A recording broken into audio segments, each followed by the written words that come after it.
Think about the people who have most quietly, most profoundly shaped the world.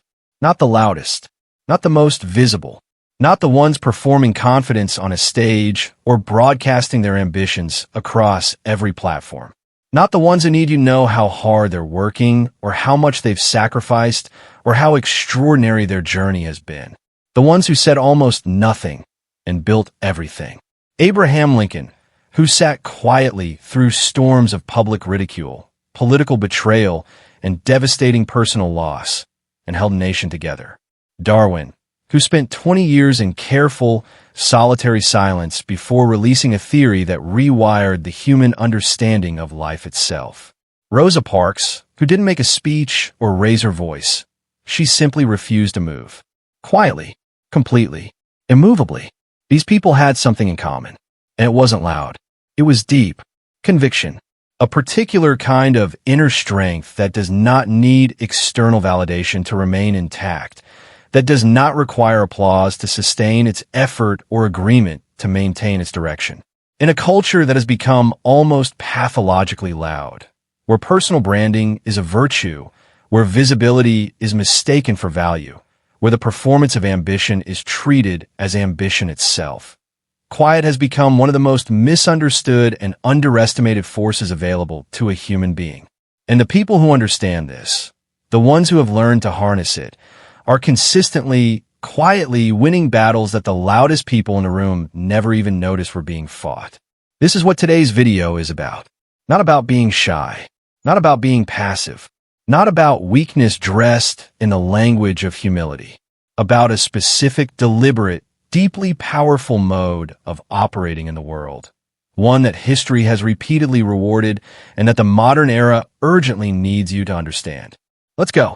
The first thing we need to do is dismantle the most persistent and damaging misconception about quiet people, because it sits at the root of why so many genuinely powerful individuals undervalue their most powerful trait.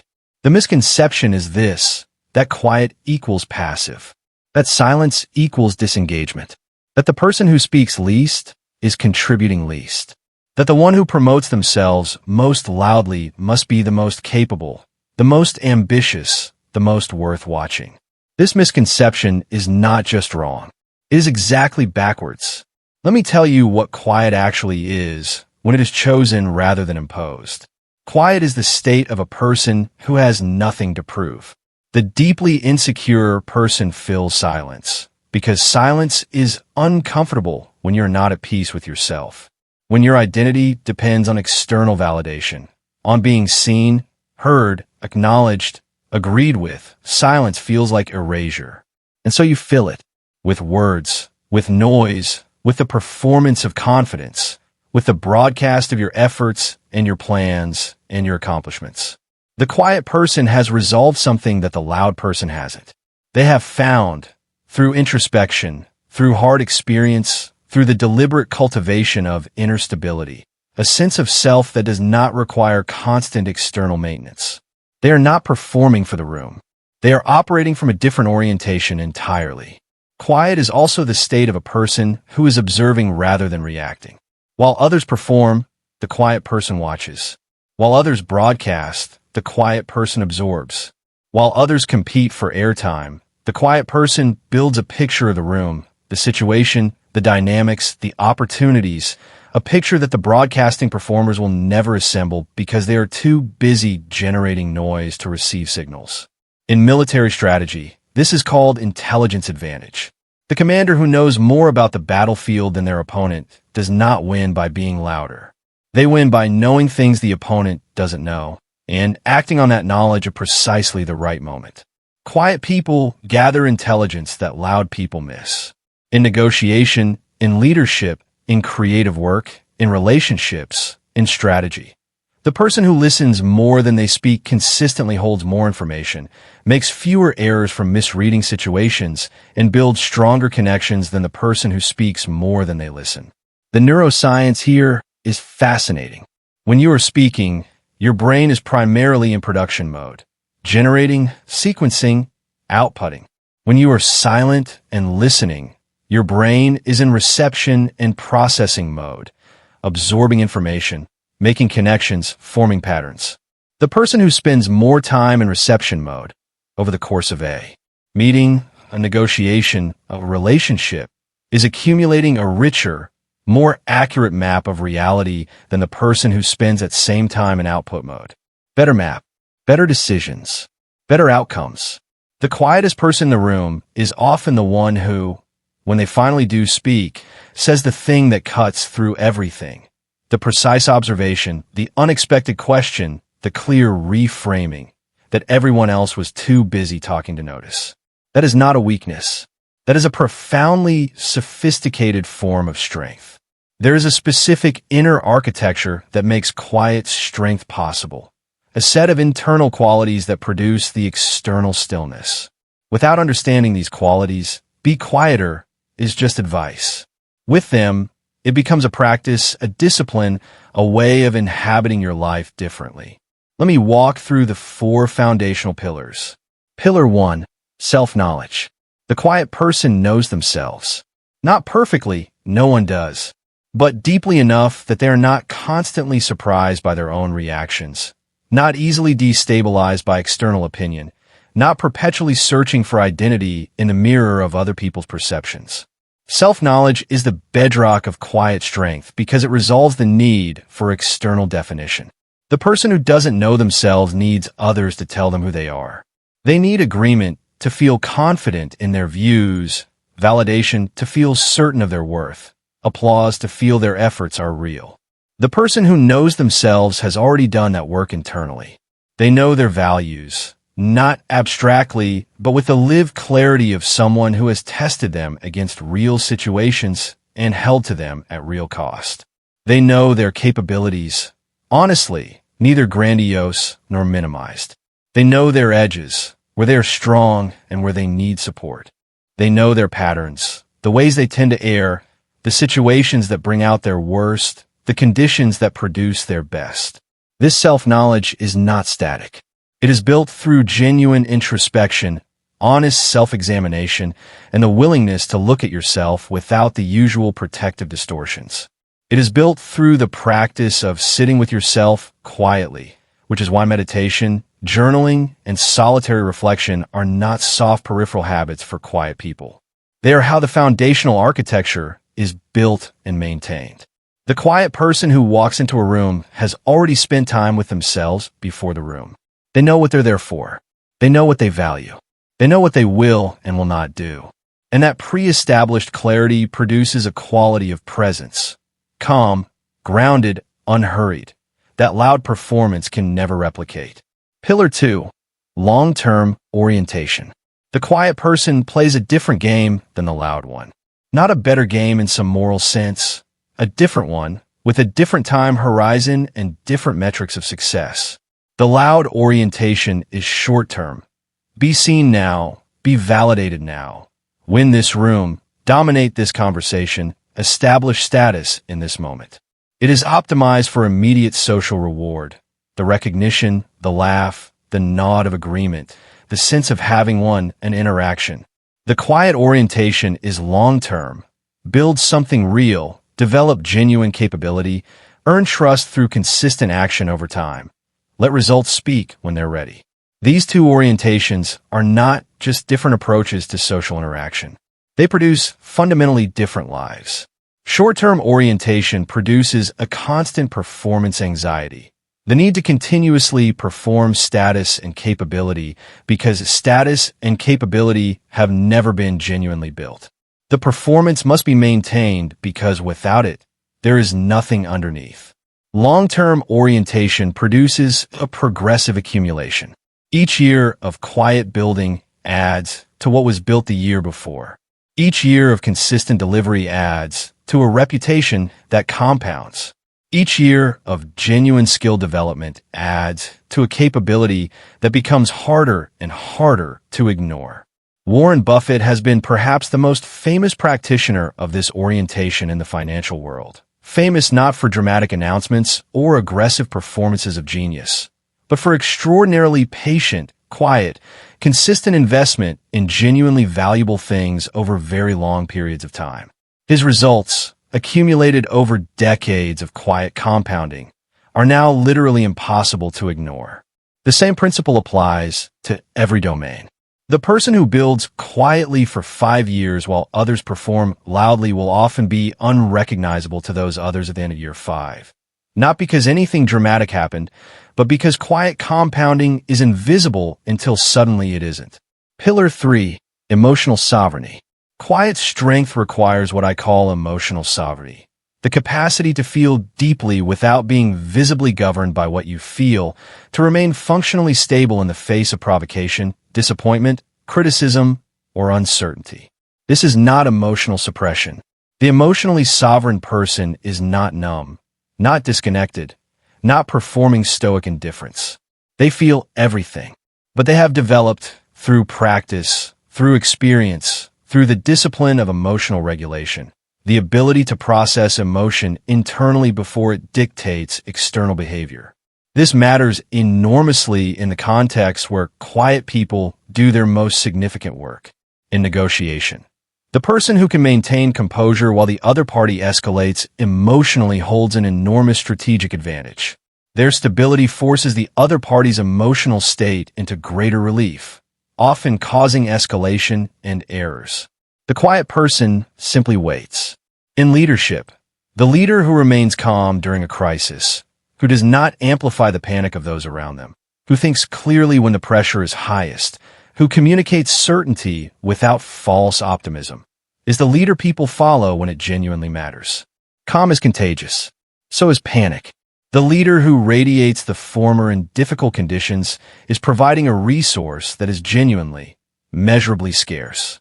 In creative work, the capacity to tolerate uncertainty, ambiguity, and the discomfort of work in progress without prematurely collapsing it into something safe and resolved. This is one of the most essential creative capacities. Great work often requires sitting with genuine unknowing for extended periods. The emotionally sovereign person can do this. The person who needs immediate resolution to manage their anxiety cannot.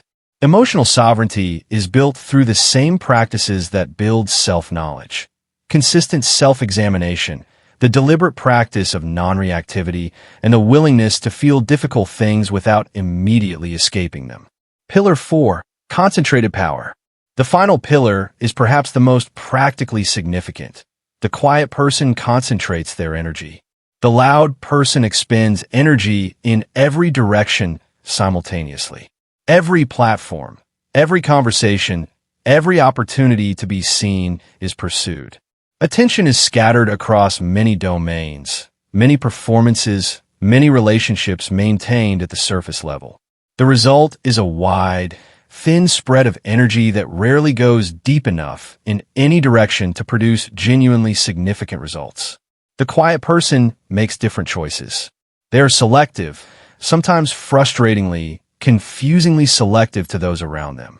They say no to many things, not because they are passive or disengaged, but because they understand something the loud person doesn't. That the most significant results come from concentrated effort sustained over time, and concentration requires exclusion. They choose where to put their energy based on what actually matters to them. Not what will look impressive, not what will generate immediate social reward, not what will signal status to the right observers. What actually matters. And having chosen, they put nearly everything they have into those chosen areas, for as long as it takes, without the constant temptation to dilute their investment by chasing the next visible opportunity. This is the quiet person's superpower, and it is the direct mechanism of their disproportionate results. While others spread thin, they go deep. While others sprint for visibility, they compound invisibly. While others collect opportunities, they execute completely on the few that matter most. Now let me get specific, because quiet strength is not just an orientation. It is a set of strategies that produce specific, practical advantages in the real contests of life. Here are the 5 ways quiet people consistently win battles that the loudest people in the room don't even see. Strategy 1. They let the work speak. The quiet person's primary communicator is not their voice. It is their output. While others spend energy crafting narratives about their work, managing perception, building their brand, publicizing their efforts, The quiet person focuses that energy on the work itself, the quality of the output, the depth of the solution, the care taken in the craft. And over time, work of genuine quality is extraordinarily eloquent. It speaks to everyone who encounters it, not through the filter of self-promotion, but directly on its own terms. It does not need advocacy because its own existence is the argument. There is a particular freedom in this orientation. The person who lets the work speak is liberated from the exhausting performance of self-promotion. They do not need to be everywhere, commenting on everything, maintaining a continuous broadcast of their expertise. They can be where the work is, deep in the problem, building the thing, refining the output. And when the output is ready, it arrives without preamble, without forewarning, without self-congratulation. It simply exists. And if it is genuinely good, it speaks for itself with a force that no amount of self-promotion could replicate. This is what Steve Jobs meant when he said that real artists ship. The work is the argument. The shipping is the speech. Everything else is noise. Strategy 2. They observe what others miss. In any room, any situation, any field, there is more information available than most people absorb. The person who is broadcasting is missing the signal. The person who is listening, watching, and genuinely present is collecting it. Quiet people consistently have better situational awareness than their loud counterparts. They notice the person in the corner who hasn't spoken, but whose expression shifts tellingly at specific moments. They hear the qualifier buried in the third sentence of a presentation. They feel the tension beneath the surface of a seemingly cordial meeting. They register the patterns that emerge over weeks and months of careful observation.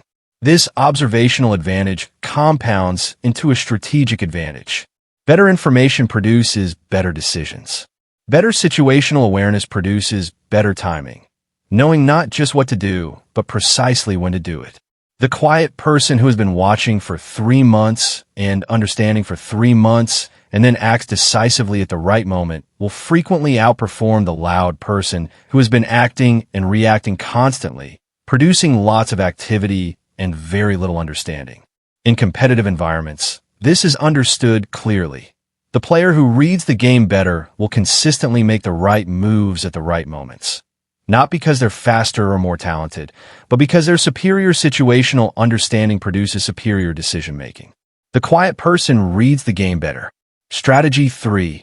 They build trust through consistency. Trust, real, durable, relationship-defining trust, is not built through impressive performances or bold declarations. It is built through the patient accumulation of small, consistent demonstrations that your word means what you say it means. The quiet person is typically better at this than their louder counterpart. Not always, but structurally. The person who speaks less commits to less in casual conversation. The person who speaks more tends to overpromise in the enthusiasm of the moment and underdeliver in the reality of execution. The quiet person's baseline of commitment is more carefully chosen and therefore more reliably honored. This difference produces a trust differential that accumulates significantly over time. After a year of working with someone who consistently delivers what they promised and doesn't make promises they can't keep, even small ones, even in casual conversation, the trust that exists is qualitatively different from the trust built through impressive declarations that sometimes come through and sometimes don't. And trust, in virtually every domain, professional, personal, communal, is the ultimate currency. The trusted leader can mobilize people that a more impressive but less trusted leader cannot. The trusted professional gets the opportunities that a more visibly talented but less reliable professional doesn't. The trusted partner builds a relationship that weathers difficulties that less trusted relationships cannot survive. Consistency, honored quietly over time, is one of the most powerful trust-building tools available to any person in any context. Strategy 4. They speak when it matters and it lands. There is a principle in communication that is one of the most consistently documented and consistently violated in professional life. The more you say, the less each thing you say is worth. The person who speaks constantly, who has an opinion on everything, who never meets a silence without filling it. Their words become cheap. Not because the words are bad, but because there are too many of them. The signal is lost in the noise. The listener's attention becomes habituated and dulled. The quiet person who speaks rarely creates a different dynamic entirely. When they speak, people listen, not because what they say is necessarily more brilliant, but because the contrast of their usual silence creates attentional gravity. There's a reason that the quietest member of a room often carries disproportionate authority when they finally contribute. The scarcity of their words gives each word more weight. But here's the deeper truth. Because the quiet person has been listening while others spoke, because they have been observing while others performed, because they have been processing while others were outputting. When they do speak, what they say is typically better. The observation is more precise. The question is more incisive. The reframe is more unexpected and more clarifying. The contribution, when it comes, is worth waiting for, because it was built from a foundation of genuine attention rather than assembled in real time from the impulse to be heard. The quiet person's words carry weight because they are rare, because they are chosen, and because they emerge from a depth of observation that speaking rarely allows. Strategy 5. They endure. This is the most underrated quiet advantage of all, and in many ways the most decisive. Quiet people endure, not because they feel nothing, not because their battles cost them less, but because their source of fuel, their motivation, their sense of purpose, their reasons for continuing, is internal rather than external. It does not depend on the approval of others, on the recognition of the crowd, on the visibility of their progress to outside observers. The person who builds for external validation runs on a fuel that is chronically unreliable. When the validation comes, they are energized. When it doesn't, when the work goes unrecognized, when the audience doesn't respond, when the effort seems invisible to the people they're performing for, the motivation collapses. The work stops. The quiet person watches and continues. The person who builds for internal reasons, because the work matters to them, because the goal is genuinely their own, because the values they're living are ones they have chosen and examined and committed to. This person has a fuel source that is largely independent of external conditions. They can work in obscurity indefinitely. They can sustain effort through seasons when no one is watching, when no one is acknowledging, when the results are nowhere near visible. Viktor Frankl, writing from the unimaginable conditions of a Nazi concentration camp, identified this capacity as the most fundamental human freedom. The freedom to find meaning in one situation, independent of its external characteristics. He observed that the people who survived, who retained their psychological integrity through conditions designed to destroy it, were consistently the people who had a reason to endure that existed inside themselves, not in external conditions. The quiet person's endurance is powered by internal meaning. And internal meaning is the most durable fuel source available to a human being.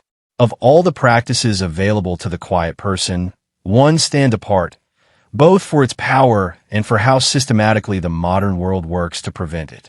That practice is solitude. Not loneliness, which is solitude without purpose, aloneness without consent. Deliberate, chosen, structured solitude.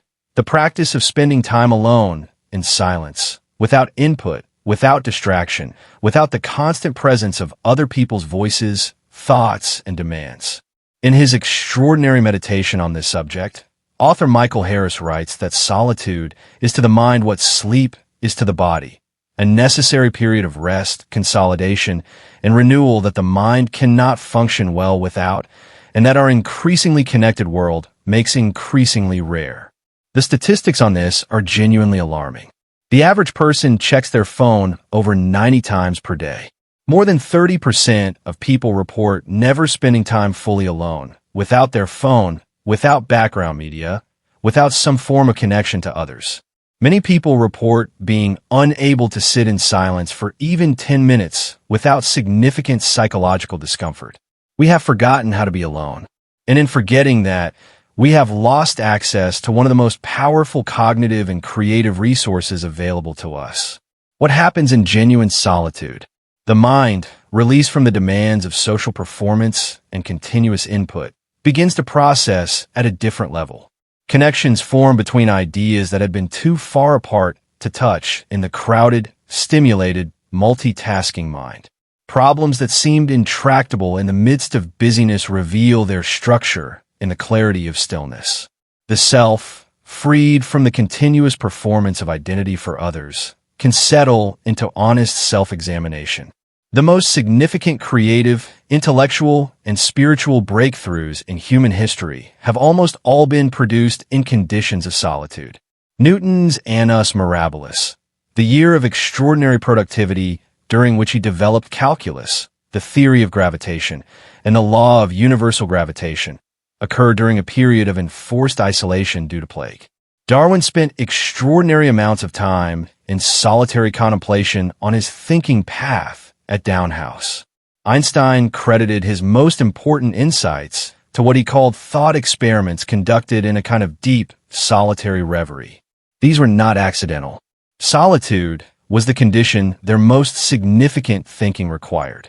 For the quiet person, solitude is not just a comfort or a preference. It is a strategic practice. It is the space in which their most important thinking happens, their most significant understanding develops, their most powerful work originates.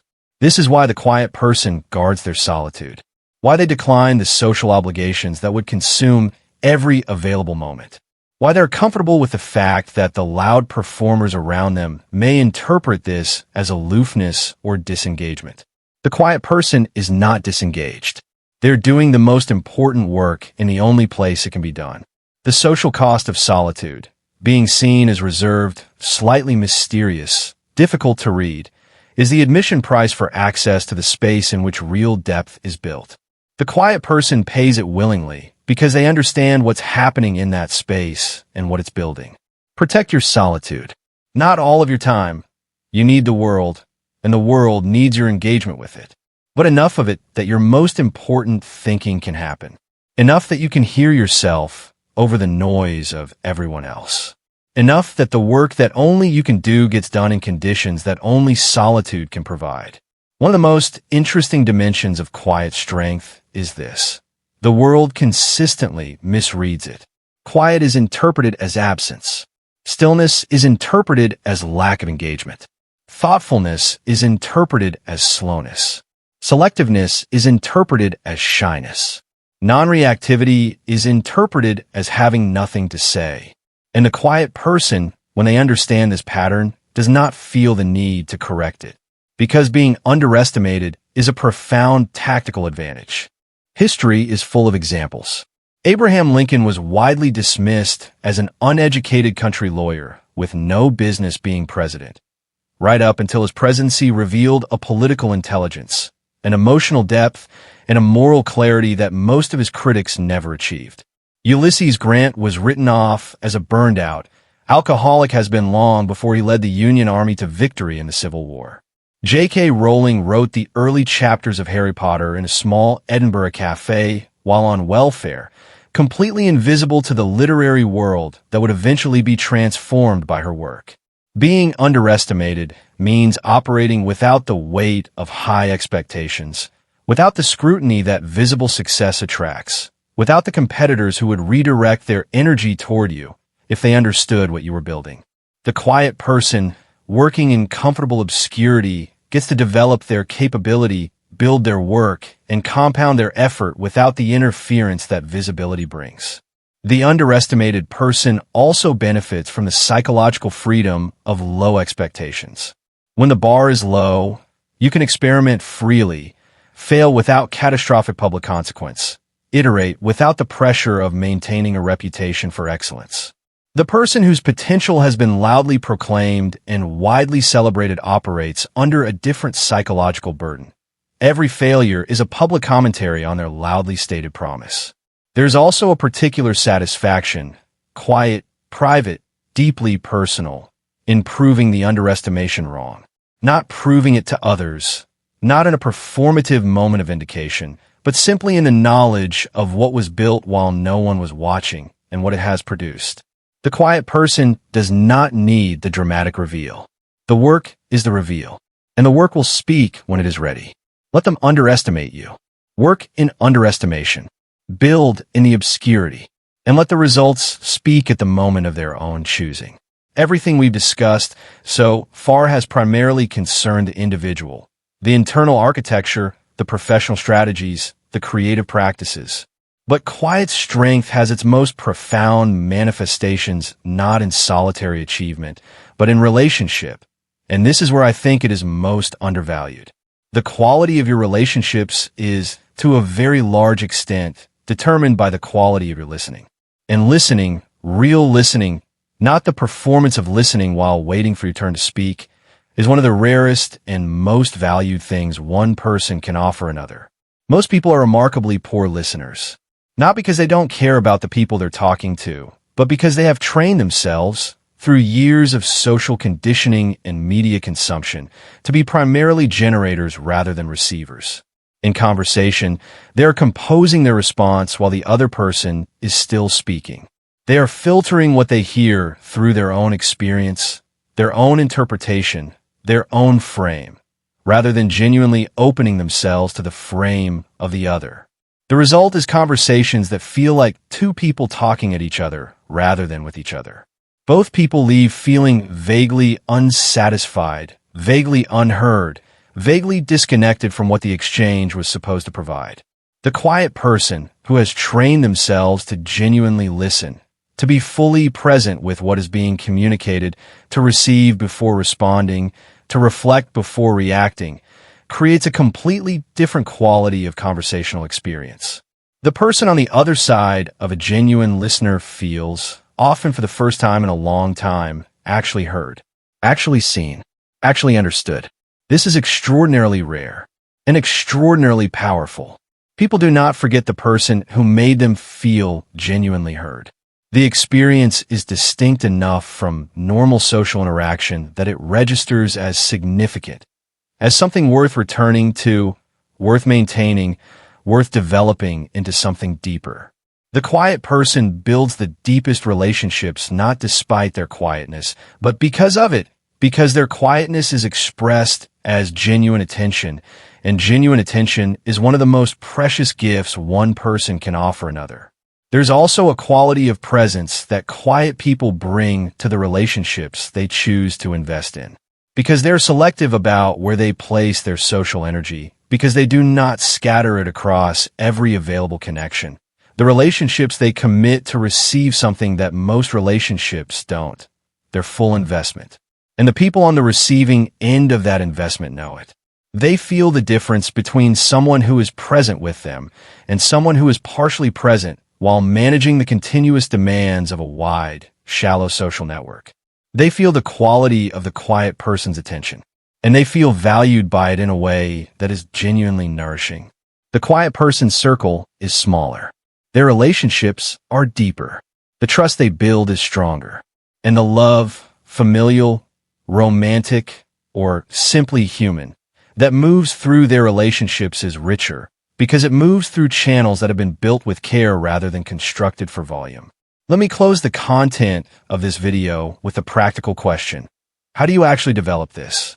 Not just admire it in others, not just recognize it as valuable, but cultivate it in your own life, your own character, your own way of moving through the world. Because quiet strength, like every form of genuine strength, is not a personality type that some people are born with and others aren't. It is a practice, a set of daily choices and commitments that, over time, build something real and lasting. Practice 1. Guard your silence. Begin by protecting silence the way you protect your time and your money, as a resource that has genuine value and that is chronically undersupplied in modern life. This means creating deliberate periods of no input, no phone, no media, no background audio, no social presence. Just you and your thoughts and the space between them. Start with 20 minutes each morning before any device touches your attention.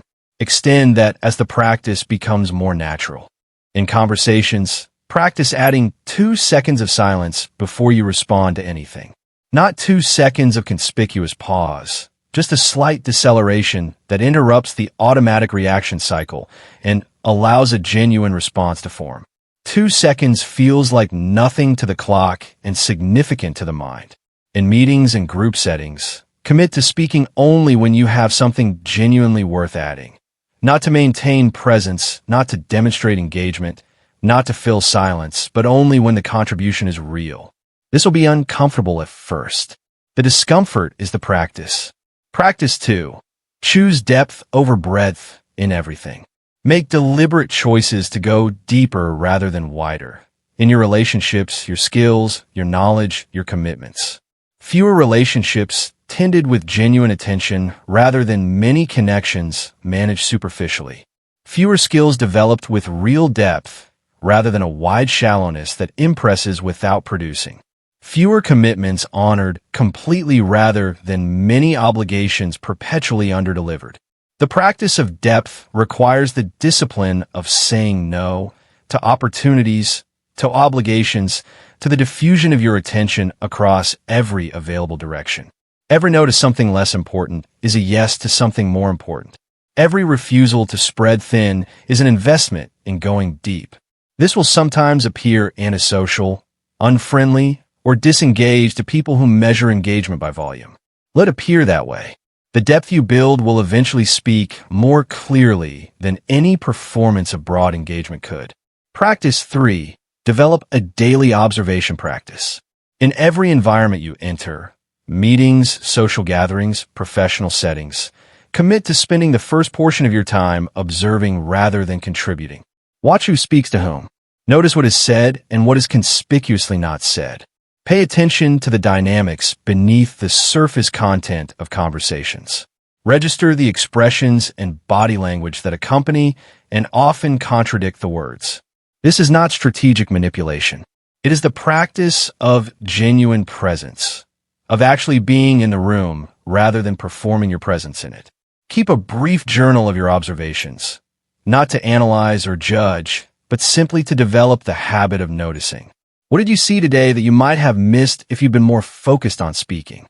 What dynamic, what pattern, what opportunity or risk revealed itself through patient observation? This practice, sustained consistently over months, will develop a situational intelligence that most people never build, and that pays dividends in every context that requires human understanding. Practice 4. Build your internal compass.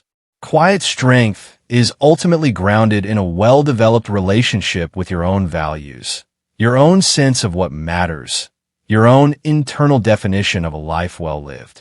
Invest in this relationship deliberately, not through abstract philosophical contemplation, through the concrete practice of regular, honest self-examination. Ask yourself regularly, what do I actually value, as evidenced by how I actually spend my time and energy? Where is my behavior aligned with what I say matters to me? And where is the gap between my stated values and my lived choices? What would I pursue if no one could see me pursuing it? What would I build if the only reward were my own honest sense of having built something real? The answers to these questions, pursued honestly and revisited regularly, build the internal compass that makes quiet strength sustainable. Without it, the silence feels empty. There is nothing inside it. With it, the silence is full. It contains something that no amount of external noise can provide.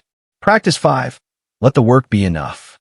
Perhaps the most difficult practice of all in our era of continuous broadcast and constant performance. Cultivate the ability to do excellent work and let it be enough.